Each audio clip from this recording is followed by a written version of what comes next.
This is the Yay. I'm Reg Clay. And Norman G. This is the Yay, where we talk about life in the theater and the theater of life. Yay! Got a bit of a snafu, or I had a bit of a snafu this morning, but now the computer's all set up and new computer, our new technology. I'm in the M1 era for those who are Mac users. Any case, happy Independence Day, 4th of July. Yay. And we are sponsored, of course, by Central Works, a new play theater headed up by Gary Graves and Jan Zleifler. Central Works, reinventing theater one play at a time.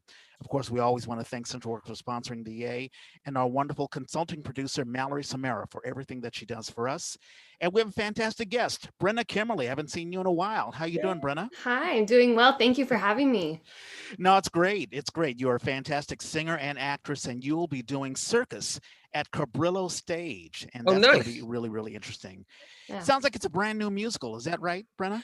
Yeah, it's actually a workshop of a brand new musical.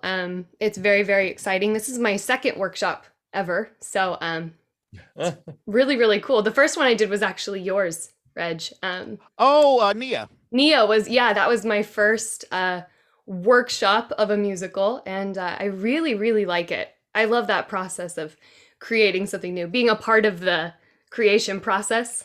Mm-hmm. It's really exciting. It is cool, and I remember I did, I think it was a thing called 1713. That was a musical. It was sort of a stage musical. We were all standing and just doing it. And I worked with James Iglehart. That was really, really cool.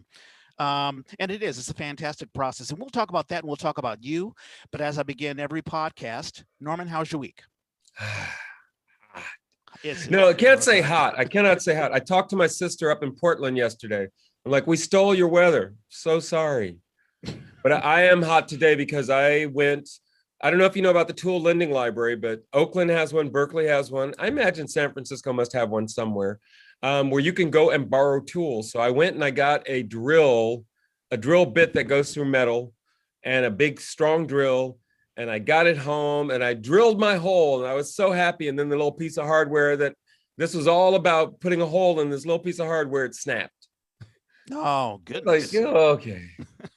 And then the other big thing today is we are doing a pre-Independence Day, Frederick Douglass Day, they're calling it, celebration. That'll be this afternoon at 4:00. Yeah, and you're going to be Frederick Douglass. What's that? You're going to be Frederick Douglass. I will be reading, Frederick Douglass's What to the Slave is the 4th of July. And so that'll be, I don't know. It'll be what it is. Yeah, we're doing it over Zoom. Mm-hmm. I've never done anything quite like this. I'm like, okay. It's going to be interesting. Just being a historical buff, that may have been the first time that a sitting president actually spoke to an African American, on a, right, politically. And I'm sure the conversation was very interesting. Not necessarily all that pleasant, probably, thank you so much, but what are you going to do after? And what are you going to do about emancipation? I think he was probably pushing towards emancipation. I don't think Nixon with this speech was on board. He is definitely. It's 1852. He's like, independence for who? Right. 62, right? No. 52. This speech is 1852. Wow. This is before Lincoln became president. Yeah. Yep. Wow, very, very cool. All righty. Well, there have been a lot of current events, and I'm glad, Brennah, you're on, because a lot of the current events have been sort of against women. We've had Bill Cosby being let out of jail, very unprecedented for a superior court to reverse a decision by the jury, basically saying, we feel that Bill Cosby's rights were violated because they brought in the prior testimony of individuals who have been molested. There's that. There's I don't know if you guys are football fans, but the Washington football team, they have been fined $10 million for how they treated the cheerleaders, really almost like prostitutes. And they're still calling themselves the Washington football team. Exactly. And Dan Snyder, $10 million is nothing to him. So right. There's that, and then there's the Olympic gymnast. I had this all written down on my laptop, and of course I'm using that. I think her name is Shakali Collins, but she was the 21-year-old who had won the 100 meters. Yeah. But she got caught, I guess, smoking weed, and I don't even know why weed is. Well, it's medical. Hers is she's in a state where that's legal. Yeah. Yeah, and she took it because she was, I think her mother passed away, and Yeah. she was dealing with that, and Yep. other little issues, and it's just ridiculous. And she may be banned from the Olympics. She It's has just, been so far, unless somebody overturns it. yeah. Yeah. Brent, I'll bring you in. I mean, what do you think? I mean, we've gone so far, and I haven't even brought about the Vice President Kamala Harris. There have been several articles that there is dysfunction within her administration, and a lot of people look at it as a comment against, well, you guys can't handle a black woman in power. If it were a guy, would it No, be a it's big just the deal? right wing talking point. They did the same thing about Hillary. They did the same thing about Amy Klobuchar. They did the same thing about AOC. And they did the same thing about, I can't remember, one of the Republican women. Yeah. It's just their argument against women. Yeah. Do you have an opinion on that, or do you think that women have progressed greatly, and the Me Too movement has done great strides, but it sounds like there's more work to be done. Absolutely. There's definitely more work to be done. And another example is Britney Spears, Ah, yes, the right? Yes. What's happening conservatorship. with her right now? Oh, Yeah. yeah. It's just it's another example of controlling women, right? Was there an explanation? Because I never heard a good explanation for why they I did don't know. I don't know. I haven't heard one either. So I don't know, but yeah, there's definitely lots more work to be done. Yeah. Yeah, well, I mean, they're attacking Britney Spears because she had. It's hard for a child star, like you. I Right. don't know how when you began, Brenna, doing theater and musicals or Mhm. whatever, but the typical child star, women are fetishized for being young and beautiful, and that can be abused so much that you sort of lose your own identity. It's not your identity anymore, and I think that's what happened with Britney. There was Right. a state where she had shaved her head off because she was going through so much stuff, Right. and Yeah. And she had the paparazzi Right. exactly. attacking her constantly. Yeah. Yeah. Everything. Yes. So, Mhm. and it sounds like her father was like, well, this is proof that she's not in the right state of mind. So therefore we're going to take over. And, she can be, I mean, the story about the IUD being placed in her arm, Right. where they're even controlling her ability to have children. Mhm. So it's Yep. horrible. Controlling women's reproductive rights. Yeah. Yeah. Yeah. It's Yeah. really, really bad. Yeah. So yeah, so there's that. I don't know if there's anything else. Of course, they're still digging up bodies in, the collapsed Miami Florida. condominium, and they're Mhm. inspecting other buildings as well. So there's a lot of crazy things going on. Well, hopefully, with Florida, hopefully they're going to actually do, not Florida, the whole country. Hopefully this infrastructure bill will go through. Come on, this is not an outlier. This is happening across the country. This is scary. When Biden first announced the infrastructure bill, a bridge collapsed. I mean, come on, y'all. This stuff is 40, 50 years old. Yeah, It's and time. It's past time. yeah, and it gets into climate change as well Yeah. because I think there was a report that before the building collapsed, there was water collecting Yeah. within the I guess the ground floor or whatever. So is it There are climate photos. change?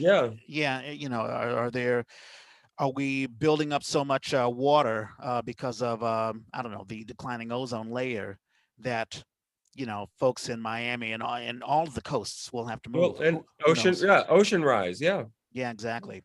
All right, with that, let's get into an origin story. Brennah Kemmerly, how did you get involved in theater? Where were you born and raised? I was born and raised in Yuba City, which is in the northern part of the Central Valley of California. Mhm. I usually say it's about halfway between Sacramento and Chico. Um, Ah, yeah, okay. so pretty small town. I mean, not like smallest town of small towns, but definitely not urban. There wasn't a ton of arts that I was aware of in the community when I was growing up. So I started singing in fourth grade church choir. Nice. That was where I discovered my love of singing. I went to a very tiny Catholic elementary school, and so I got to sing in the children's choir at the church. So that's where I kind of developed my love of singing. But I was a really shy kid, very anxious kid, so singing in a choir was a great option. And there wasn't really a lot of community musical theater happening in the area, so that wasn't much of an option. Um, I did my first production when I think I was 15. I turned 16 or something around the time. And that was a production of The Marriage of Figaro. So my first love was really opera. Oh, Oh, did you have any opera training? Yeah, so I am trained in opera. I got my bachelor's of fine arts in vocal performance. I earned that in 2017. So my training is all kind of it's like classical based, but there's training in other styles and techniques also that I got.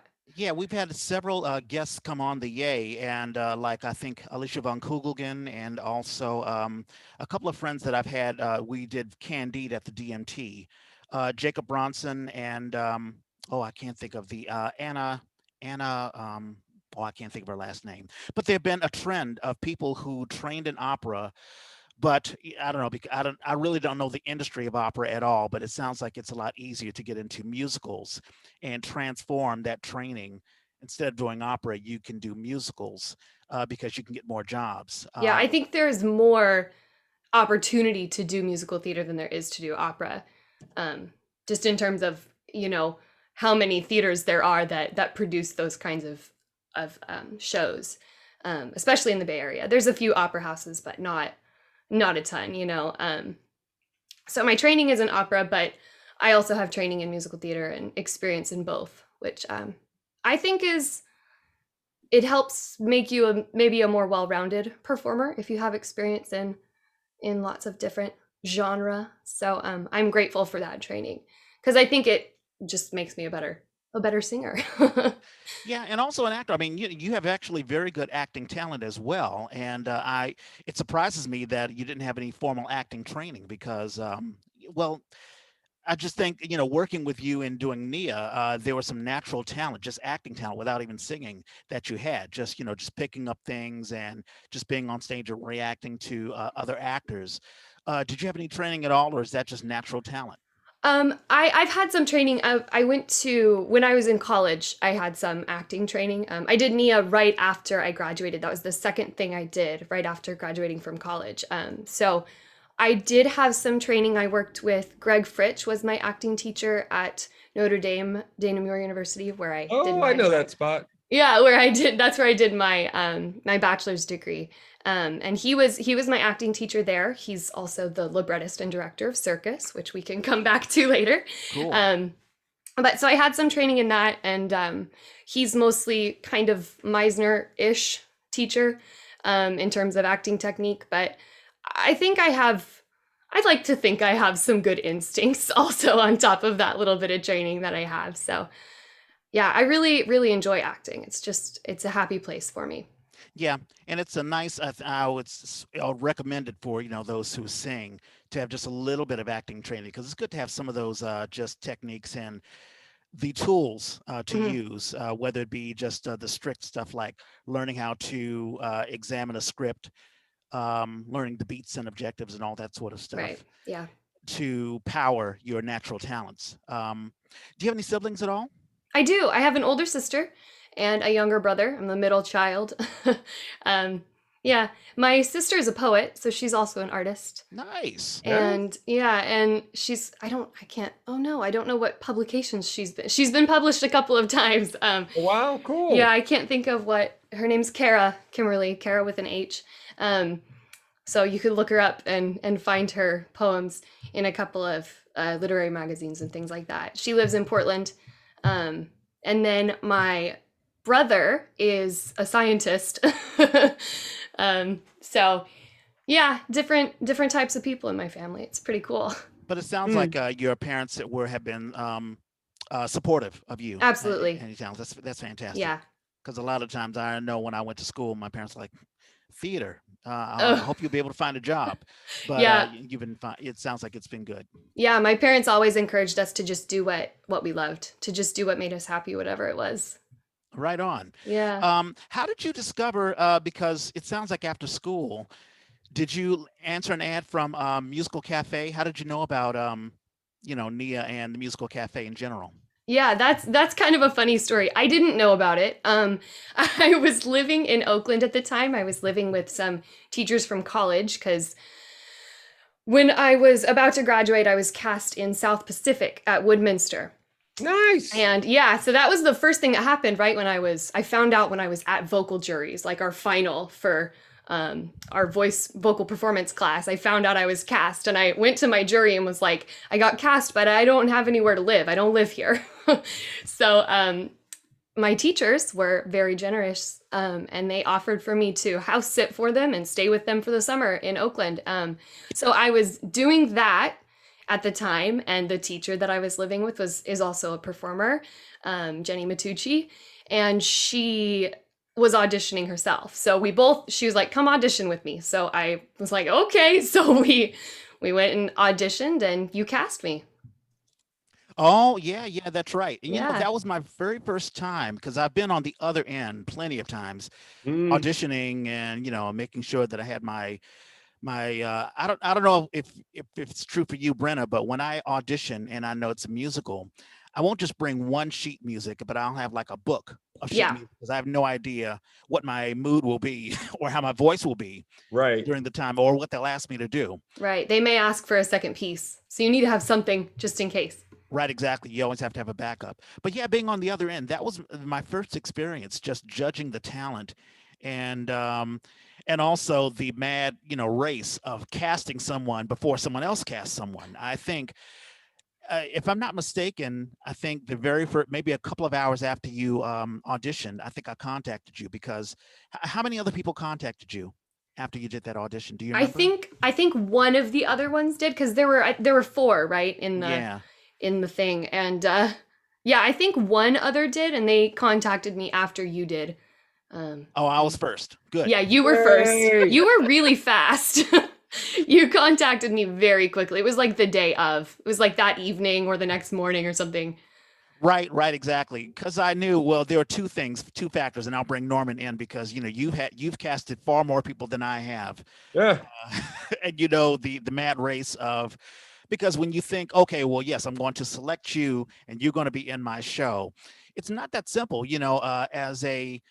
as a director or as someone part of a company, you realize you're in competition with other companies that will try to grab onto this. Depending on your timing, absolutely. Right. So Norman, how fast do you have like a clock in your mind when you audition someone and you're like, wow, I like that person. I better grab that person quickly. I I'm not the best management person, so I definitely try to get on top of that. Um, but I don't know. I spend more time chasing folks around rather than posting an official audition notice and going through that process. So yeah, for me, I'm more like beating the bushes rather than trying to sift through all the people that come. When I go to anything like that or do a general, yeah, you contact people as quickly as you can, but it's also the problem with the general is the show you may be considering them for might be 6 months or longer down the road. So you can get in touch with them now. You never know what people are going to be doing. It's always a crapshoot. But I will say, and it's funny because I have been doing more management stuff, and I've sort of transitioned into doing a lot more producing things. And on that side of it is equally nerve-wracking. One of our guests, Leticia Duarte, is going to join me for the Eugene O'Neill workshop that I'm doing the end of the month. On. I know but I've been like, when we finish, I actually have to go on Facebook and go back to all the posts that I put up and edit them and say, position filled. And people don't do that. And it's so frustrating. You go and you audition and then you never hear anything, or you put in you apply for something and you never hear anything. Like, come on, y'all. You're asking people to put themselves out there. Be respectful. Exactly. And Brent, I'll bring you back in because it gets to the business of theater where you're not just, some person coming out of school saying, oh, please cast me. You may have 5 other companies that want to cast you, and you have to factor in, well, how much are you paying me? And, what does the script involved? And I'll get back to you. I guess were you taught that in school? It wasn't taught for me in school at all. I had to figure out the business of theater, on the road, just living.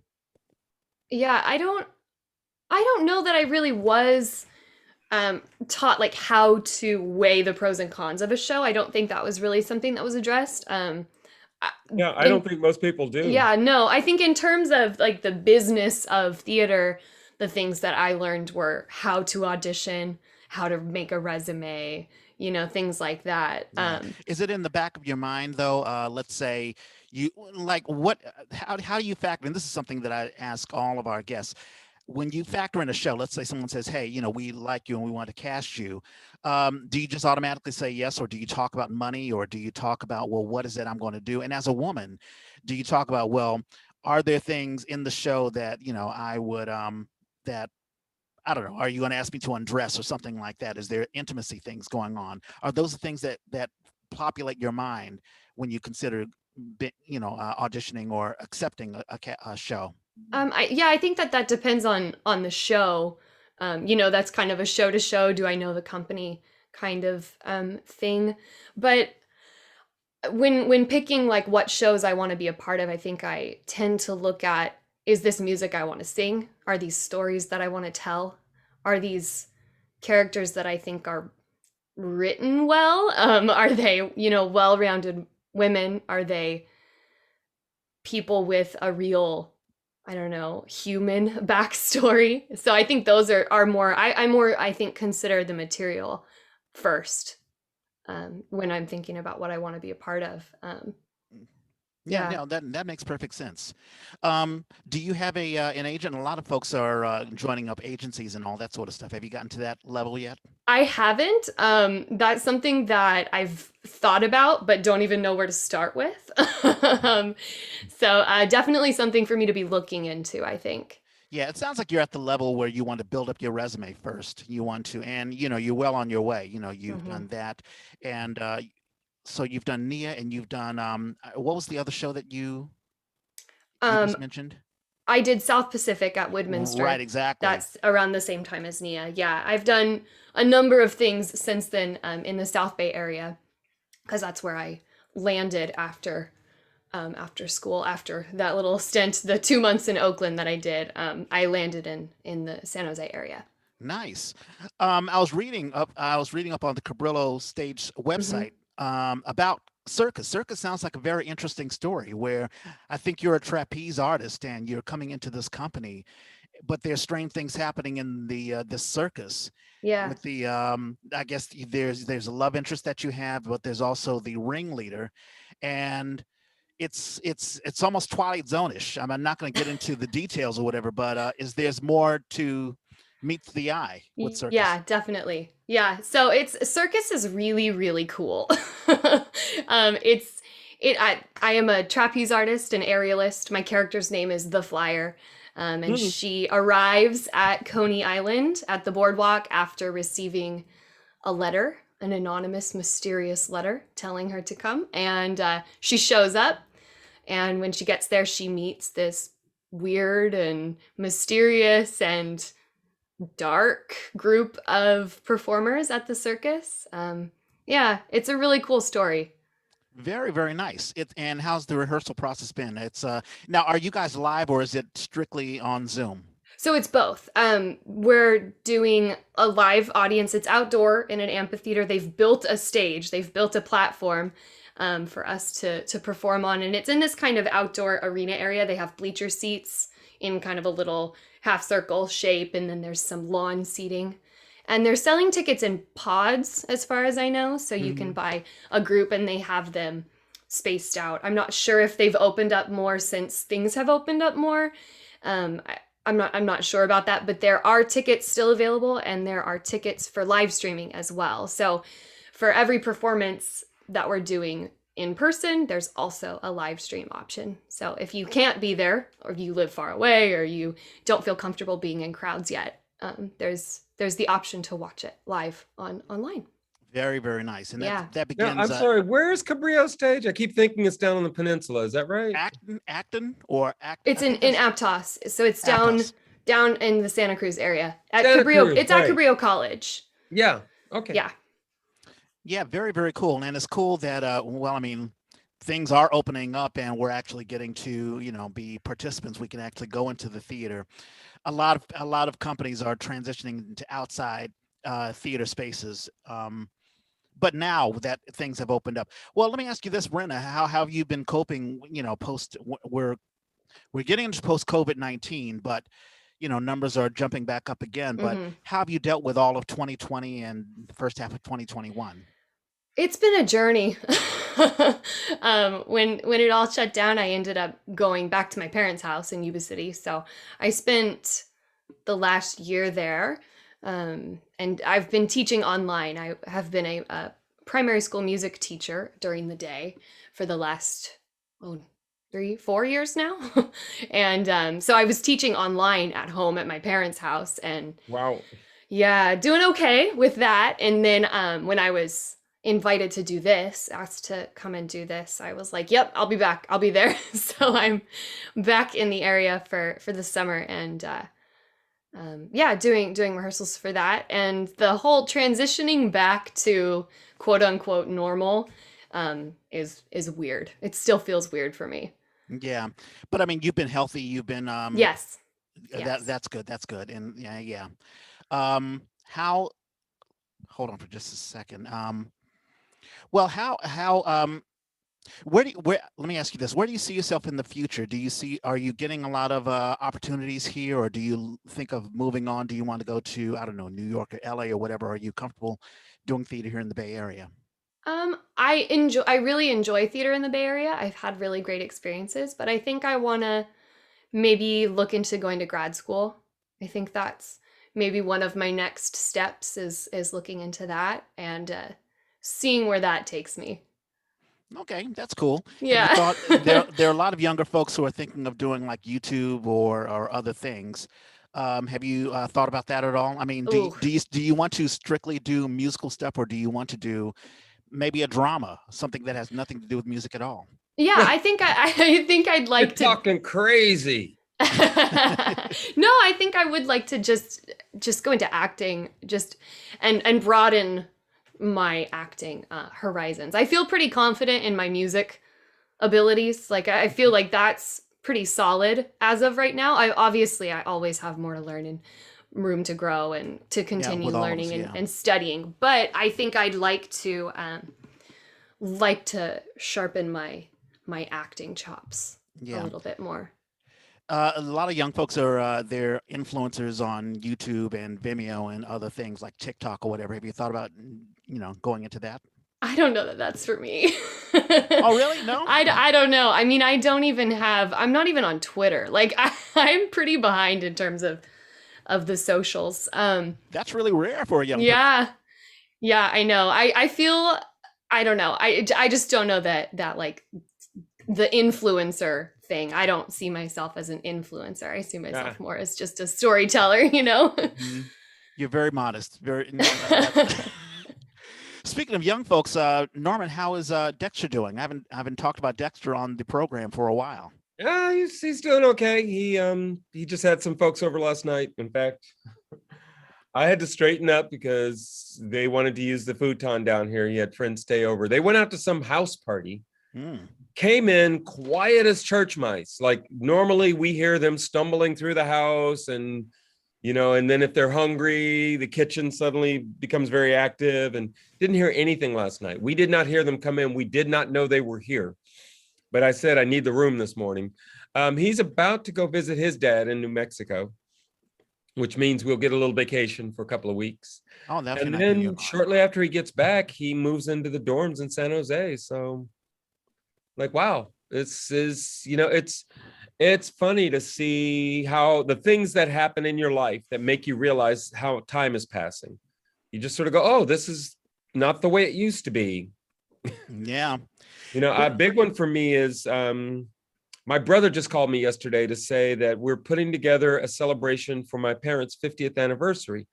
It's hard to put those numbers in your brain. Like, really? Wow. It has been 50 years, hasn't it? Holy cow. Yeah, I know. We're a bunch of old stogies, Brennah. But I was going to ask you, when did you decide that this was your thing? I mean, there are a lot of folks who get involved in theater because they're in a high school musical or whatever, or they enjoy singing. But you're making it your career. When did you make that decision? I don't. When I was in high school, I was kind of like a. I don't want to say an outcast, but I wanted to be different, and the way that I chose to be different was by being into opera, which is a very weird choice for a high schooler to make, but that was what I did. And when I was looking for colleges, the only thing that I looked into was music. And I don't know what the thought process was behind that. I don't know why that was what I did, but that's what I did. And all I looked at was music. And so I don't know if that's when that decision was made. I don't know if it was when I was in college and, really learning for real what this whole theater industry, music industry was all about. I don't know when it happened. I don't know if there was one specific moment, but it just always, from the moment I figured out how much I loved singing and how much I loved being heard, I just knew that that's all that I could do. And I'm sure there was a moment where someone said, "Hey, you have talent." I mean, I remember when it first happened to me. I don't know if it was church or Duke Ellington, where someone was like, "Wow, I'm just blown away." I do remember. I remember I sang a song. I was in the musical Working, and I was a bit disappointed because I didn't have a lead role. But my theater teacher gave me this song by a migrant worker in Mexico, Un Mejor Dia Vendrá. And I had to sing that. And my father, who is a professional singer, he was blown away. He was like, "Wow, that was just magnificent." And I was like, "Wow, Yay. did you really like that?" Did you have that moment, Brenda, where someone's like, "Wow, you have talent"? I don't know. I don't know if I did. If I did, I don't remember it. Maybe I didn't then. I don't know. It might have happened. No, I shouldn't say that. There have been lots of small moments where people have given me that sort of encouragement or validation of my talents that maybe I don't see. So there have been maybe lots of small moments where that has happened. Yeah. Yeah. One compliment that I'll give to you, because I remember doing the auditions for Nia, and I was a very unusual, musical cafe. They have a lot of individuals who are budding musical writers, and they have sort of a legitimate style. Like Joel Knopf, and we had him on the A. He writes in a very Rodgers and Hammerstein style. There is a definite style of musical theater, and this is something that we've talked about with, I think, we had Carrie Ann Roscoe on, and I think another guest, where we talked about the changing for musical theater from like Rodgers and Hammerstein, Rodgers and Hart, and then Sondheim came on and added some personalness to musical theater, and then who is the oh shucks, he did the Phantom of the Opera. Who's the writer for that? And Which one? Cats. I always think of Oh. the other one. I can't think of the big one. There's Rupert It's Holmes did yeah, one, no, but Andrew Lloyd Webber. Andrew Lloyd Lloyd Webber. Webber. Exactly. So there's been a transition, and there's been, I guess, singers who want to get into musicals. They have to develop a new style. And now with Lin-Manuel Miranda, the style is even different, where you could sing, let's say, legitimate music, legit style, and then you have to add a little bit of soul, or know the soul, I guess, vocabulary, and now even rap hip hop. If you want to get into, let's say, Into the Heights or Hamilton, something like that. So I guess the question I have for you, Brennah, is: have you developed, let's say, throughout the course of your young career, different styles of singing? Yeah, I think so. I think that that's important if you're going to be in musical theater, because you described all of the different things that musical theater is. You really have to be adaptable, and you have to have different techniques to use, different vocal singing techniques in order to fit the different genre that there is in musical theater now. So yeah, I think I've got room to grow in a few of the other of the different styles, but yeah, I think that it's important to have a lot of different ways of singing.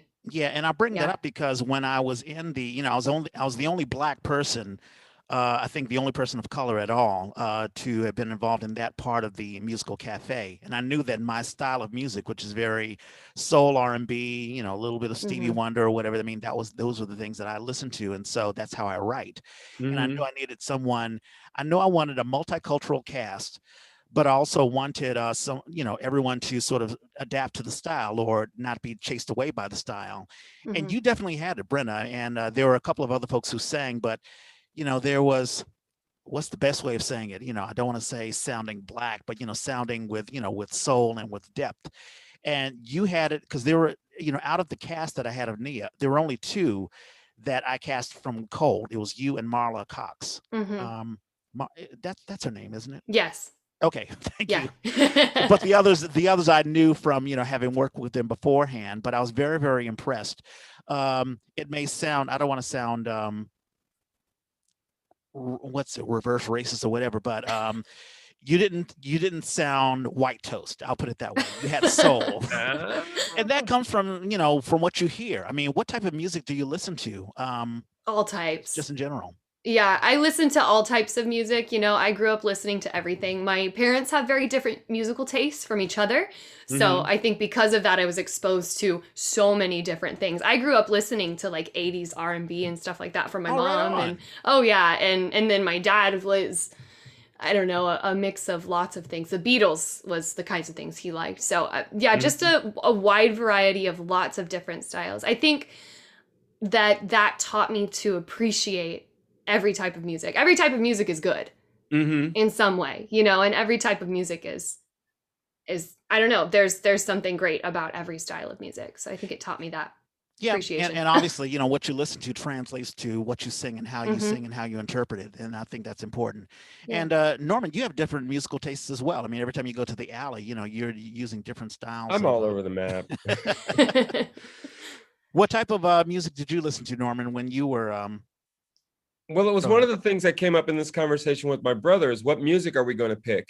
And he's like, well, the music, that we heard in the car. And I was like, no, because my stepfather loves jazz and my mom pretty much liked pop. I mean, she was much more into pop music.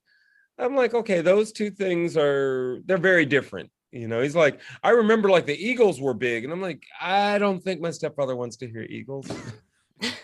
I mean, it's one thing I wanted to check back with Brennah about. I went to Catholic school through fourth grade. Then we moved to California, and that was sort of the end of it. But it sounds like you kind of stayed connected to that. Is that, is faith still strong in your life? No, I wouldn't say so. No, I was in Catholic school from second grade to seventh grade, I think. Okay. Something like that. So not my whole life. 'Cause and then you said Notre Dame, and I was like, oh, isn't that? Oh yeah. Yeah. No, I think it's funny. The elementary school I went to was also a Notre Dame. So I think that connection for me was more just a place. I found a voice teacher that I loved at Notre Dame. I had a voice lesson at the two schools I was narrowed down to with a teacher at each school, and that was really what did it for me. Was having a lesson with her. A thing that I loved about the Notre Dame that I went to was the sisters were on campus, and they were very community service. They were an order of community service and teachers. And so I loved that about the school that I went to. So it was more just about a sense of community and acceptance that I got at that school that I went to than anything else. No, and the teacher. I got to go there once and do a reading in their space, in the theater space. And I was like, this is a nice program. In fact, the guy and I ended up talking because he was very interested in trying to get me more involved. And I was like, I live far away, dude. This is not a commute I want. Yeah, it's not a good commute. One question I had for you, Brennah, we've had a couple of women on and they've talked about their experience. As a matter of fact, when we had Marla on, she talked about her experience being a woman and being discriminated against.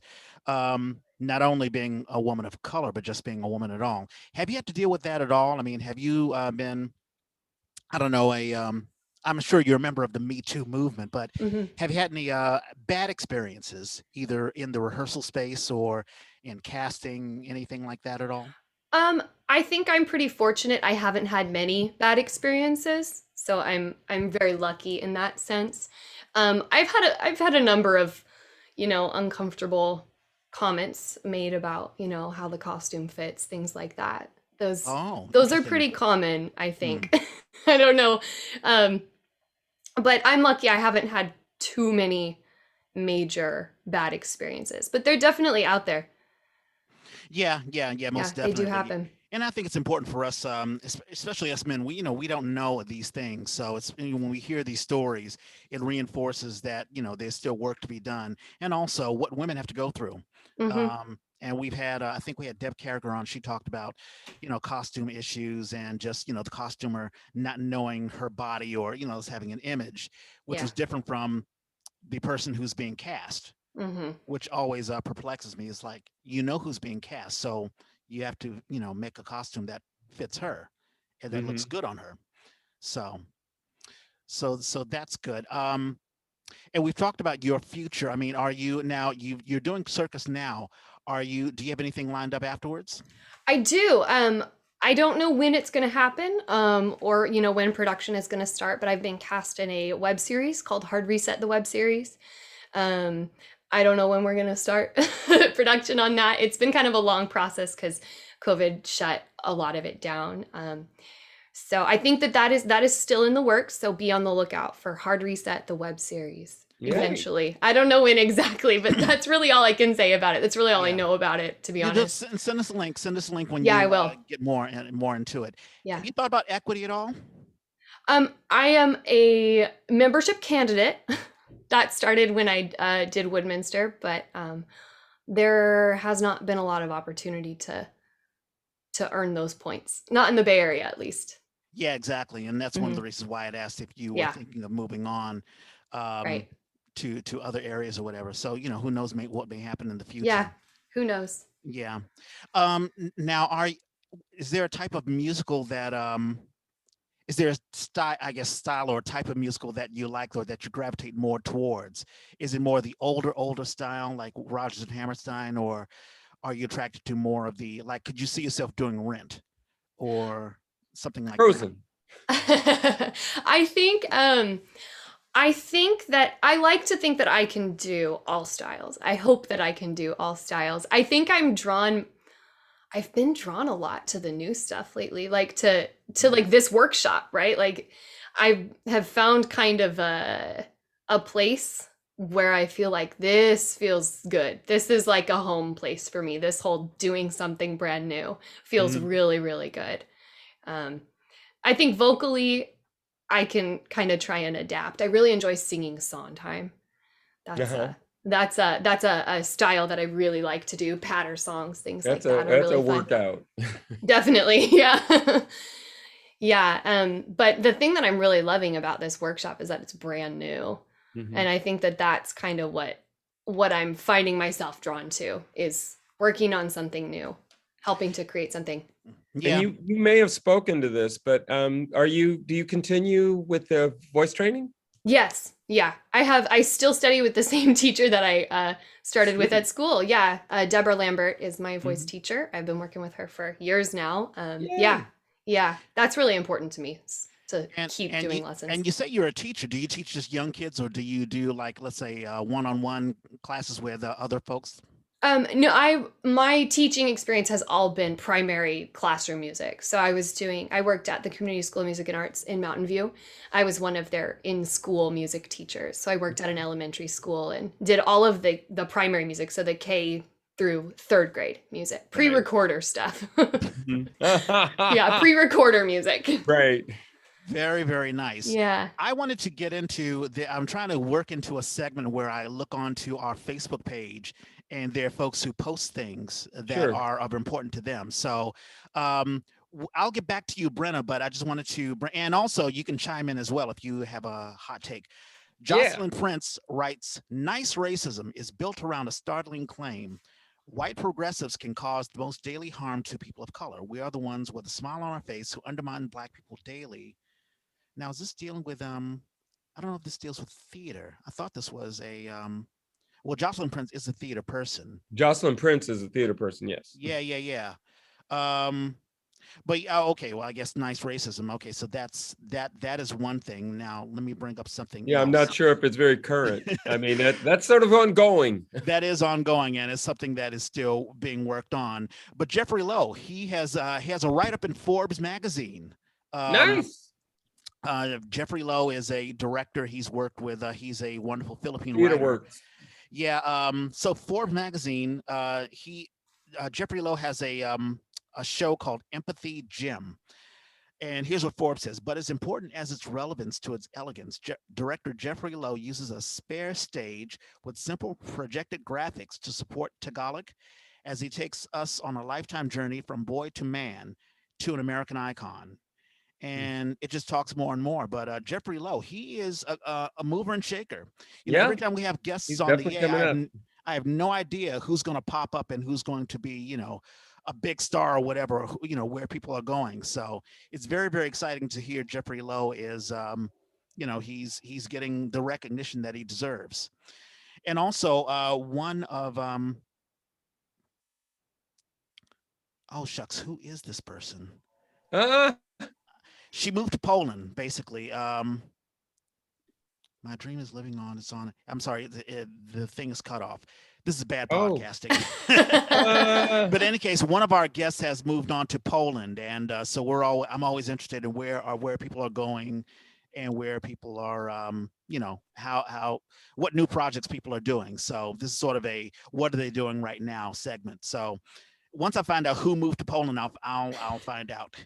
Well, I can give you one that's current this week. So somebody that Richard keeps pushing that we get Tessa Koenig Martinez on. Oh, sure. Major theater artist, Bay Area theater artist, but her mother just died. Oh, no. And her mother is Elizabeth Martinez. She was a writer and activist for Chicano and feminist causes. She was 95 years old and she just died. And I didn't know. She's written up in the New York Times, Washington Post. There are displays. Somebody took a picture standing in front of a poster where they put up, because they'd heard she died, so they put up some of this stuff from her activism. It's huge. I was like, wow. And it's amazing because I've known Tessa for decades, and every now and then she's talked about her mom and that her mom was an activist. And if you get into a serious political conversation, Tessa is always very aware, and I never really understood why until now. I'm like, wow, this is huge. Wow, very, very cool.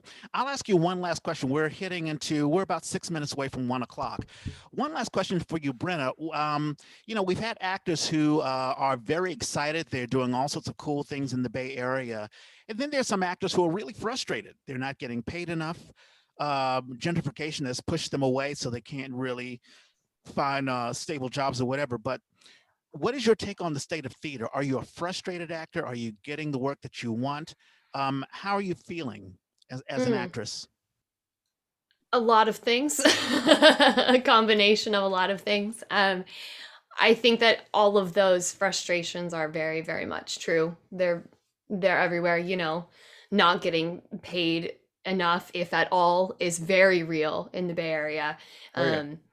Absolutely real. Not seeing shows that you want to do maybe being produced, things like that. But I'm also currently in a place where I am feeling pretty inspired to continue and to keep acting and to keep learning. And I think that Circus is a big part of that. I'm feeling very, very inspired and really lucky to get to do this. Yeah, and we'll definitely advertise Circus, and that begins July the 9th. Is it just the 9th through the 11th, or will it stay on so that people can watch it? I'm not sure if it's going to stay online. I don't know if it's going to stay online. I actually don't know the answer to that. The live performances are 9th, 10th, and 11th. We have double shows on the 10th and the 11th. So there's 5 performances total, and you can live stream all of those 5. I don't know that it will be available to watch after the fact. So if you want to see it, I would say try and do it during that weekend that it's happening. Absolutely. Cool. So that's Circus, Cabrillo Stage. And we will have a link so that you can click onto it and you can get all the information and buy the tickets, and you can see the magnificent Brennah Kemmerly. Shout outs, birthdays. Oh gosh, I'm gonna mess up people's names. That's your thing. That's not my shtick. Catherine Lukenbach is somebody I worked with on As You Like It with SF Shakes. Her birthday is today. She was understudying, and it always, whenever I see somebody in that position, I've only understudied a few times. It is such a nerve-wracking thing to do, and she was very graceful with it. Wes Lee is Filipino actor, Bay Area actor. I've worked with him a few times. I really enjoy him. And it was funny because Jeffrey Lowe was doing something with him, I think earlier this year. Myers Clark, African-American actor, been in the Bay Area for a long time, been doing wonderful stuff. Fontana Butterfield is somebody I went to San Francisco State with, and we just reconnected a few months ago. But I've been watching her career. It's another one of those where we left state and we've been watching each other's careers, but almost no overlap. She has been doing fantastic. She's done a lot of work with Shotgun Players. Deddy Q is an actress I worked with. It was, I think, my first full like working gig in Bay Area theater with San Francisco Shakespeare Festival's school tour many years ago. And I believe she lives in New York now. Jessica Wadensky, somebody I went to high school with. She was a techie in high school. She became a techie at UCLA. And this week she announced her retirement. So we truly are getting old. My folks are getting old. Lance Roger Axe, another SF State alum, has been doing a lot of audio theater and audio plays. So if people are interested in that stuff, Lance is your man to talk to. Gwen Loeb, who we've had on the show. Gwen is an amazing actress. We got to be scene partners in As You Like It a couple of summers ago. And her birthday's coming up this week. Tom Kokenyas is an actor, older actor, somebody who actually got into acting as an older man. And we got to do a show it was called the Beverly Hill Playhouse, but it's in San Francisco. It's near Union Square. And an original piece, Ava and Emmett. It was a gorgeous play about the parents of two young people who had just died. And that was the first meeting of the parents. He played the other parent, the other father. Wonderful and great sense of humor. The play did not have a great sense of humor. Tom was constantly cracking jokes off stage. I'm going to leave this one for you because I'll bet you have it for sure. And then the last one I have is Angela Wellman, another theater, Bay Area theater person, African-American woman. Our paths have never directly crossed, but we keep kind of hearing about each other. So those are the ones I have. Those are the birthdays, shout outs I have for this week. And my list is pretty quick. I think you left this for me. Today, Dawn Monique Williams, the Associate Director, Artistic Director at Aurora. And she's directed me twice, and she's done some wonderful work. I remember working with her at Town Hall Theater. Her birthday is today. Also, I think you left this for me on July the 6th, Aureen Almario, who is the Artistic Director at Bindlestiff Studios. Mm-hmm. And she's there raising money for Bindlestiff, and Bindlestiff, we've talked ad nauseum about the wonderful work that they do there. So happy birthday, Aureen. And you mentioned Gwen Lowe. Do I have one more? Yes, one more. You do have one more. Of course I do. Michael Dorado. Yeah. And his birthday is July the 8th, a fantastic Philippine actor. And he was, of course, in our play Foreman in Paris. And he's done so much stuff. And I think I've worked with him since 2011, and I'm sure you worked with him, Norman, for even longer and so than that. Is that what that picture is from? Did you see that picture pop up in Memories on Facebook this week? The picture of the three of us, and I think it might have been 2011. Yeah, I took that picture. Yeah, that was immediately after Stories High. So yeah, I didn't realize it was so close to his birthday. Yay. Yeah, really cool. All right, so that's it. Shows, of course, we're going to push Circus, Cabrillo Theater, and we'll have that. That's July the 9th through the 11th.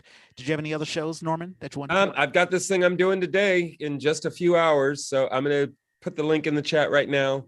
And then the other thing is just a call out that I've been bumping for the Eugene O'Neill thing that I'll be doing. I'll be doing a workshop with high school students, theater students.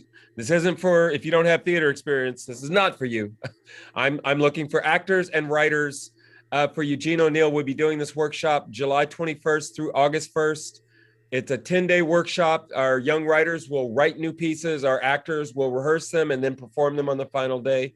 And like I said, Leticia just joined me as our writing coach. So I'm thrilled about it, and I need to get the word out. It's eugeneo'neill.org is the website, and the application is like I had to check to make sure I had the website right, and the first thing on the first page is like student application. I'm like, thank you, please get this. And I've the only other new show that I have, Plethos is doing Elephant and Piggies. We Are in a Play. Yeah, I think it's a play designed for kids, so that'll open up July the 10th. says 11 a.m. Wow, 11. Yeah, Okay. because it's a kid's show. Yeah, I guess so. So Yeah. that'll be going on, and so I always want to promote what Plethos is doing. And I've talked about Quickfire Monologues, that's still going on, and I've talked about Shake's Pod, that's still going on.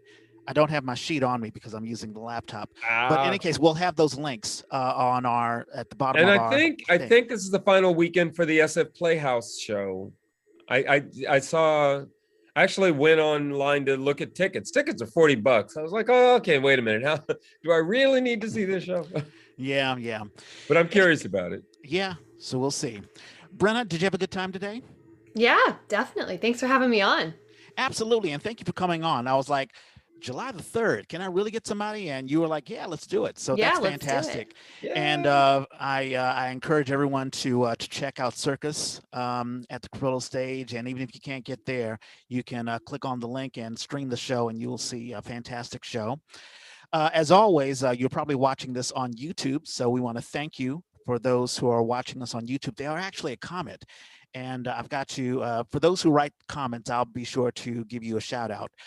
But in any case, like, subscribe, give us a thumbs up, tell us what you like and what you don't somebody like. gave us a comment on YouTube? Yeah, I can pull it up, but it's going to take me a while. But Damn.